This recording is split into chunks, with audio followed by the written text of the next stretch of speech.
Hello everybody, welcome to another episode of Erickson TV. Curtis here with Lauren. Hey Lauren. Hey everybody. Lauren, I found an interesting article in USA Today about, the title of it was Live to 120. And that sounds scary. And no thanks, many Americans say. Right. Yeah. I didn't know that was the rest of the title. Okay. But that was my immediate reaction. No thanks. Yeah, it's interesting.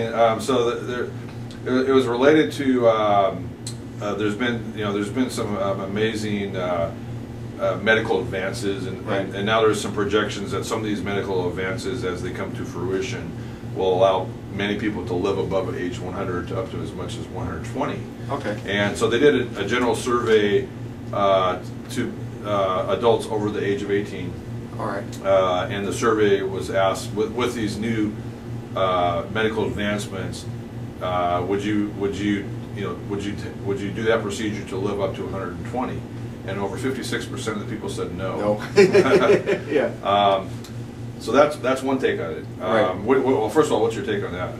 Well, I think thinking about living that long brings up two things for a lot of people. I think it brings up, first of all, that when you think about living that long, you imagine living that long in a very kind of depressing or isolated or physically weak state. Not at your best or full. Right. Yeah, and where probably other people are going to be taking care of you all the time and all that sort of thing. So it seems like a long time to be living that way, as opposed to.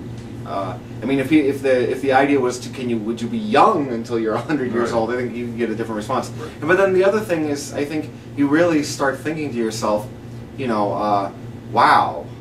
That'd be what, a 50-year retirement, a 60-year retirement? Right. Yeah, the financial aspects of that. Most people are not prepared for a 20 or 30 year right. retirement. Yeah, exactly. And so, especially if you're talking to a generation of people that isn't saving a whole heck of a lot, the idea of being retired for 50 years probably doesn't. Yeah. I mean, we're talking about people who may only save for 10 years. Yeah. So 69% said the ideal age you'd like to live to is 90. 90. That was Okay. Interesting. Now, just to finish this episode off, there was an interesting. My take is that people are fighters, and so as they get further along in life, right.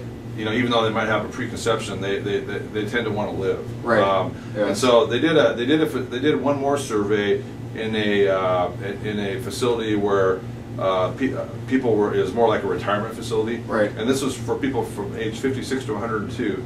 And these were people that had experience with either somebody they knew or themselves that did a procedure that extended their life. Oh. It was kind of it was an optional procedure.